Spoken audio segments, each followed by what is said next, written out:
Name's Buck Jacuzzi, and the tub is bubbling today with the foulest stew of hate, hypocrisy, and hot nonsense this side of the Mississippi. I'm talking about a full-blown stars and bars style meltdown at a Minnesota playground where a MAGA mama decided the best way to handle a 5-year-old black child was to channel her inner plantation owner and start slinging the N-word like it was on sale at Dollar General.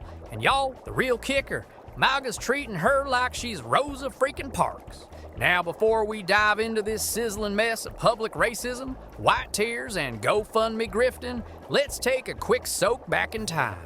Because this ain't some one-off, bless her heart moment. This is textbook Trumpism in action, and darling, the ink's still wet. Y'all remember when Trump tried to pretend he didn't know who David Duke was?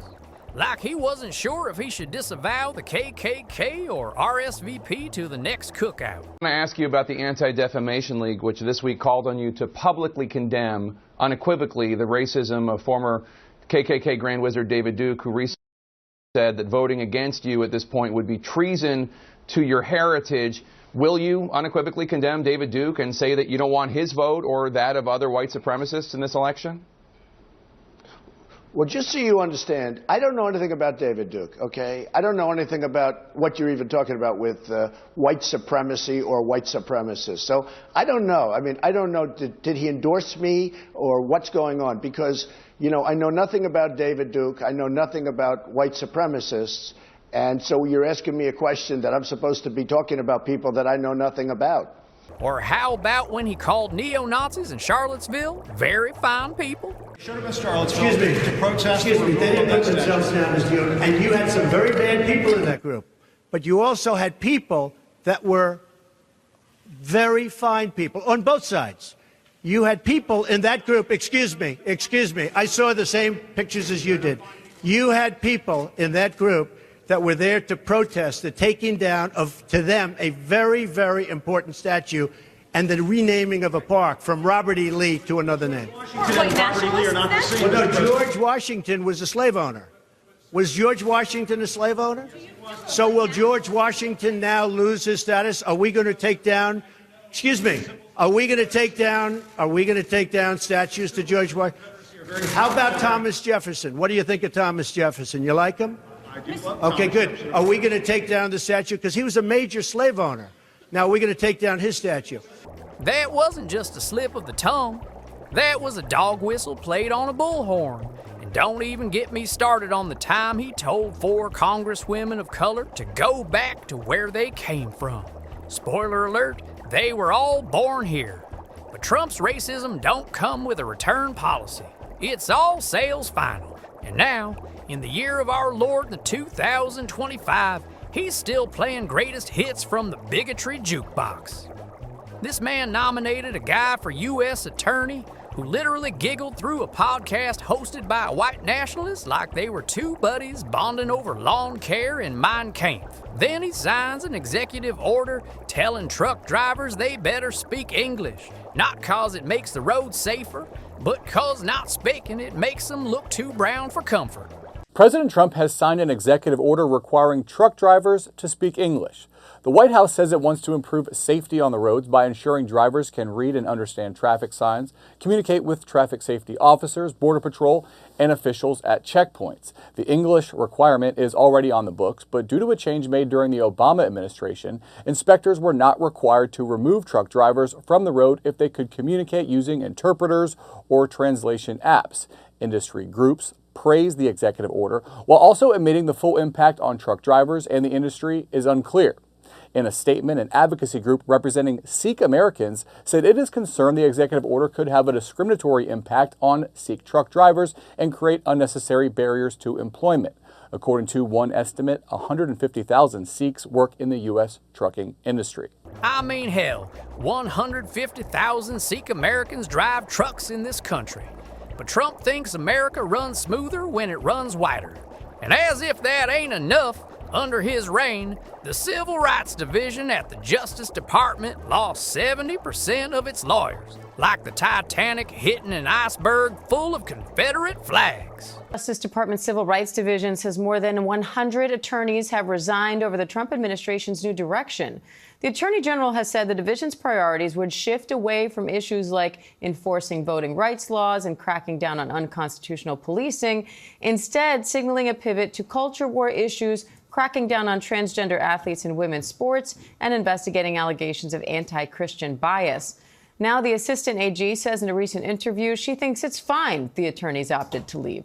Would, serve the interests of an administration, whether it's Republican or Democratic. But that's not what we want, what the current head of the Civil Rights Division, Harmeet Dillon, is saying that she wants. She's saying that she wants to use these divisions in new ways, ice out some of these officials that were previously dedicated to things like voting rights and unconstitutional policing, and put them over to things like clerical work. And she wants to bring in new attorneys from more Republican-oriented firms and bring them towards issues like going after Harvard.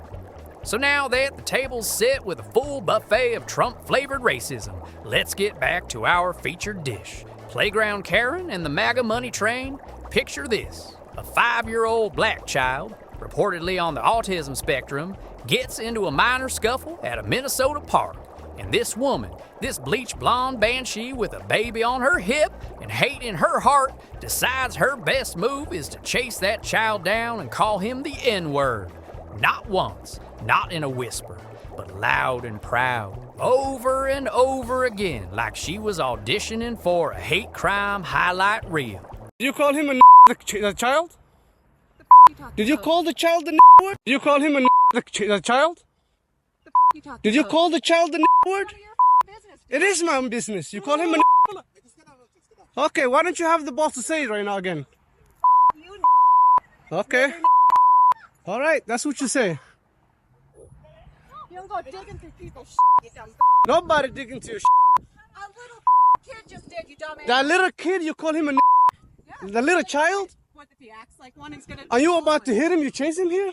He took my son's stuff. So that gives you the right to call the child, 5-year-old, and the N-word. If that's what he's gonna act That's like. what you're gonna call him. That's what he's gonna act like. You know, that's a hate speech. And you can be recorded for that. I don't give a Huh. Okay, we'll see about that, what the internet has to say about you. And right when you think, surely the MAGA crowd will draw the line at calling a 5-year-old the N-word, surprise.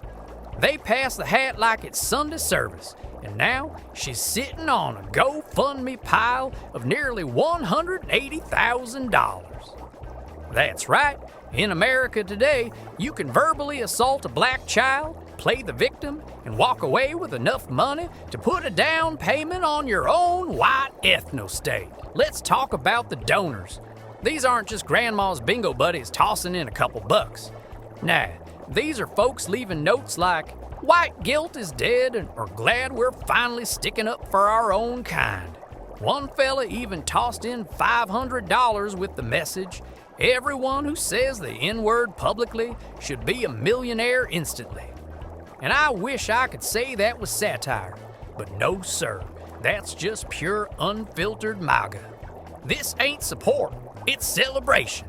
A racist parade and every Confederate cosplayer's bringing their own baton. One guy who stormed the Capitol on January 6th tweeted that this woman did everything right. Well, I guess if your moral compass points due burning cross, that checks out. And folks, this ain't just one bad apple in the barrel. This is the whole orchard rot from root to fruit. At the end of the day, America under Trump don't look like greatness. No, it looks like this. A society where a 5-year-old black boy can't play in peace, but a grown white woman can spew hate and walk away with a fat check and a MAGA fan club. That ain't patriotism. That's fascism in a stars and stripes disguise. So while Trump fans scream about cancel culture, every time someone says happy holidays, they're out here throwing money at hate like it's a strip club for bigots. And baby, MAGA's making it rain. Hit that subscribe button before someone donates to a GoFundMe for the next playground racist. Stay warm, stay woke, and stay soaked. I'll see y'all next time in the tub.